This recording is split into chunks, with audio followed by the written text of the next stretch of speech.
جی، تو اس سے پہلے کے لیکچر میں ہم نے جو آپ نے سوال پوچھا تھا کہ مشہور جو انبیاء ہیں قرآن مجید میں جن کا ذکر ہے، تو ان کے بارے میں ذرا ہمیں بتائے کہ وہ کس وقت ان کی بعثت ہوئی تھی۔ تو چند مشہور کے بارے میں آپ کو بتاتا ہوں۔ سب سے پہلا نبی اور سب سے پہلا انسان جو ہے وہ تو سب کو معلوم ہے، حضرت آدم علیہ السلام ہے۔ پہلا انسان بھی ہے اور پہلا نبی بھی ہے۔ آدم علیہ السلام کے دو بیٹے حابیل اور قابیل کا جو قصہ بھی اللہ قرآن میں فرماتے ہیں، وَاتْلُ عَلَيْهِمْ نَبَأَ ابْنَيْ آدَمَ بِالْحَقِّ اِذْ قَرَّبَا قُرْبَانًا فَتُقُبِّلَ مِنْ أَحَدِهِمَا۔ یہ قصہ مشہور ہے، قابیل نے حابیل کو قتل کیا، تو اس کے بعد اللہ تعالیٰ نے آدم علیہ السلام کو ایک اور بیٹا عطا فرمایا، شیس علیہ السلام۔ یہ دوسرے پیغمبر ہیں۔ تو آدم علیہ السلام کا بیٹا شیس علیہ السلام ہے، تو یہ پیغمبر ہے۔ شیس علیہ السلام کے بیٹے کا نام ہے انوش، اور ان کے بیٹے کا نام قینان ہے، ان کے بیٹے کا نام محلئیل ہے، اور ان کے بیٹے کا نام یارد ہے، ان کے بیٹے کا نام اخنوخ ہے۔ بعض نے ان کو اخنوخ کہا، بعض نے ان کو خنوخ کہا۔ تو تاریخ کے اندر اگر آپ دیکھتے ہیں تو تاریخ سے اسی اخنوخ یا خنوخ کو ادریس علیہ السلام کہا جاتا ہے۔ تو ادریس علیہ السلام جو ہے وہ شیس علیہ السلام اور نوح علیہ السلام کے درمیان میں ان کی بعثت ہوئی ہے۔ اگرچہ بعض ہمارے مفسرین اور اکابر جیسے عبداللہ ابن مسعود اور عبداللہ ابن عباس رضی اللہ عنہ فرماتے ہیں کہ یہ تو ادریس علیہ السلام تو بنی اسرائیل کے پیغمبر ہے۔ بنی اسرائیل کے پیغمبر کون ہیں وہ آگے میں واضح کروں گا۔ جو یعقوب علیہ السلام کے بعد انبیاء آئے ان کو کہا جاتا ہے۔ تو الیاس جو پیغمبر بنی اسرائیل میں تھے ان کو کہا جاتا ہے کہ وہی ادریس ہے، لیکن یہ بات صحیح نہیں ہے۔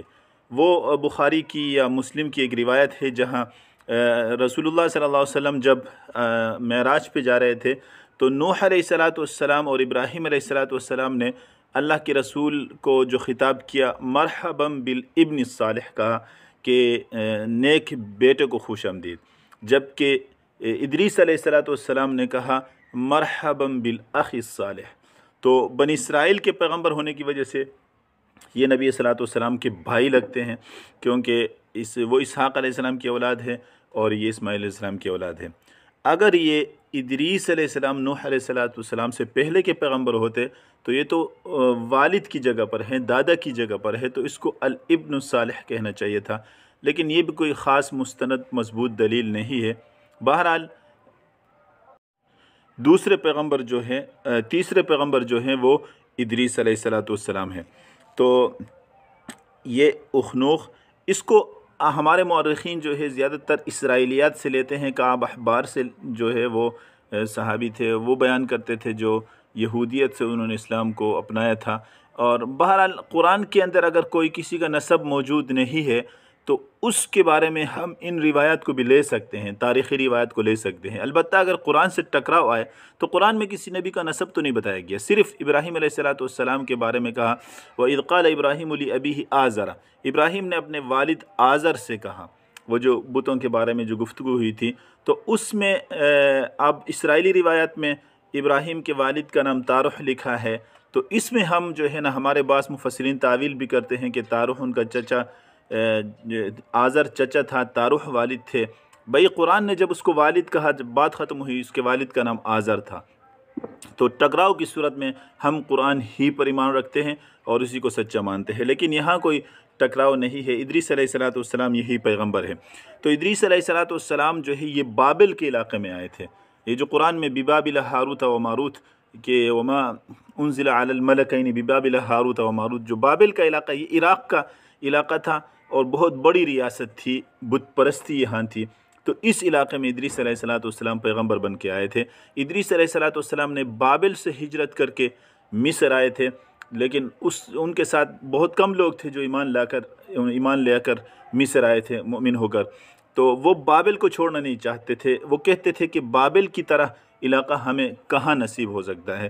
ادریس علیہ السلام نے ان کو لے کر بہرحال تسلی دے کر جب دریائے نیل کے کنارے پر آئے تو اس ساحلی علاقے کو، مصر کو جب دیکھا، سرسبز و شاداب علاقے کو دیکھا تو بابلیون کہا۔ بابلیون کا مطلب تھا کہ بابل جیسے علاقہ، اپنی قوم کو تسلی دینے کے لیے۔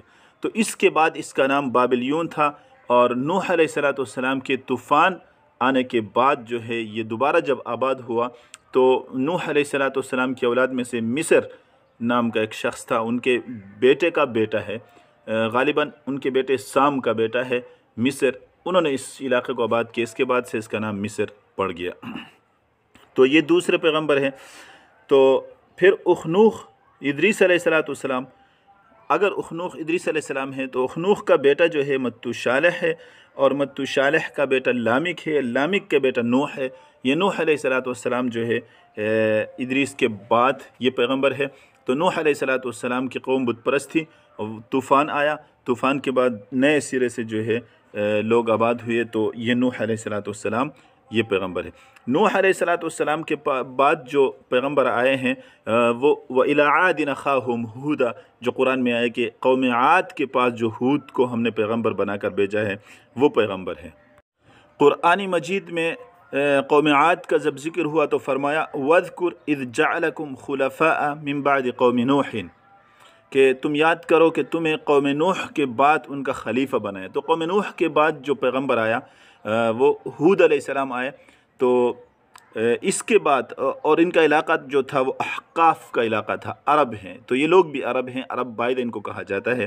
وَاذْكُرْ أَخَا عَادٍ إِذْ أَنذَرَ قَوْمَهُ بِالْأَحْقَافِ، یہاں اللہ فرماتے ہیں کہ عاد کے بھائی ہود کا ذکر کرو کہ انہوں نے اپنی قوم کو احقاف کے علاقے میں ڈرایا تھا، تو یہ ان کی جگہ تھی۔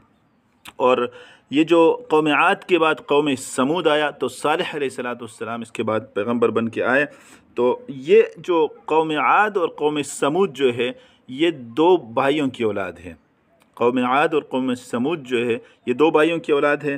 تو نوح علیہ السلام کا بیٹا سام ہے، سام کا بیٹا ارم ہے، اور ارم جو ہے ان کا ایک بیٹا عامر ہے، تو عامر کا بیٹا سمود ہے، اس کی نسل سے جو قوم بنی اس کو قوم سمود کہا جاتا ہے۔ لیکن تاریخ نے بھی قوم عاد کا ذکر نہیں کیا، لیکن قرآن قوم عاد کے بارے میں کہتا ہے یہ ارم ذات العماد، ارم کہا ہے اس کو۔ تو یہ نوح علیہ السلام کا بیٹا سام ہے، سام کا بیٹا ارم ہے، تو ارم کا ایک بیٹا عامر ہے، عامر کا بیٹا سمود ہے، تو یہاں سے قوم سمود بنی ہے۔ تو ارم کا کوئی اور بیٹا ہوگا جس سے قوم عاد جو ہے وہ بنی ہے، تو قرآن کی اس آیت سے پتہ چلتا ہے۔ تو یہ دو بھائیوں کی اولاد ہے، تو یہ ارم کی اولاد، دونوں ارم کی اولاد ہیں۔ تو عاد ارم بھی کہا جاتا ہے قوم عاد کو، اور عاد اولا بھی کہا جاتا ہے، اور سمود گویا کہ عاد ثانیہ ہے، تو یہ عاد اولا ہے، دونوں ایک ہی باپ کی نسل ہونے کی وجہ سے ان کو ایک کو اولا ایک کو ثانیہ کہا گیا ہے۔ بہرحال تو یہ قومیں تھی، اس ترتیب سے آئے تھے۔ سمود کے اندر جو پیغمبر آیا وہ صالح علیہ السلام تھے۔ ہم نے چونکہ مشہور پیغمبروں کا ذکر کرنا ہے، اس کے بعد جو مشہور ہیں وہ ابراہیم علیہ السلام ہے۔ ابراہیم علیہ السلام کا دوسرا بھائی ہاران تھے، ہاران کا بیٹا لوط علیہ السلام پیغمبر بنے ہیں، اور ابراہیم علیہ السلام کی 3 بیویاں تھیں، سارہ، ہاجرہ اور قطورہ۔ قطورہ کی نسل سے شعیب علیہ السلام پیغمبر بنے ہیں، ہاجرہ کی نسل سے اسماعیل پیغمبر ہیں، ان کے بیٹے اسماعیل پیغمبر ہیں، اسماعیل علیہ السلام کی نسل میں پھر محمد صلی اللہ علیہ وسلم آخری نبی ہے، اور سارہ کی اولاد میں اسحاق علیہ السلام ہے، اور اسحاق کا دوسرا بھائی تھا، اس کا نام عیسو ہے، بعض اس کا نام عیسوا دوم لکھتے ہیں لیکن یہ عیسو ہے۔ عیسو کی اولاد میں ایوب علیہ السلام پیغمبر بنے ہیں، اور اسحاق کا بیٹا جو ہے یعقوب ہے، اسی کو اسرائیل کہا جاتا ہے، اور ان کی اولاد میں جو پیغمبر ہیں وہ بنی اسرائیل کے پیغمبر ہیں۔ تو یعقوب کا ایک بیٹا یوسف، دوسرا بیٹا لاوی، تیسرا یہودا ہے۔ تو بیٹے تو ان کے 12 تھے، لیکن ان سے نبوت کا سلسلہ آگے چلا ہے۔ یوسف خود پیغمبر تھے، ان کے بعد پیغمبر نہیں آئے ان کی اولاد میں۔ لاوی کی اولاد میں موسیٰ اور ہارون علیہ السلام پیغمبر بنے، اور یہودا کی اولاد میں داؤد علیہ السلام پیغمبر ہے، اور ان کا بیٹا سلیمان علیہ السلام پیغمبر ہے۔ پھر سلیمان علیہ السلام کی نسل میں آگے چل کر زکریا علیہ السلام پیغمبر ہے، پھر زکریا علیہ السلام کا بیٹا یحییٰ علیہ السلام پیغمبر ہے، اور سلیمان ہی کی اولاد میں عمران نامی ایک پرہیزگار شخص تھے، ان کی بیٹی مریم ہے، پھر مریم سے عیسیٰ علیہ السلام پیغمبر بنے تو عیسیٰ گویا کہ اپنی والدہ کی نسبت سے سلیمان علیہ السلام کی اولاد میں ہے۔ تو یہ مشہور پیغمبر قرآن میں ان کا ذکر ہے۔ یہاں کہیں بنی اسرائیل کے پیغمبر کہا جائے تو وہ یعقوب علیہ السلام کی اولاد میں جو پیغمبر آئے ہیں وہ کہلاتے ہیں۔ تو یہ سوال پوچھا گیا تھا، تو میں نے اس کے علاوہ جتنے بھی پیغمبر ہیں وہ بھی ہم اپنے اگلے لیکچر کے اندر اس کی وضاحت کریں گے۔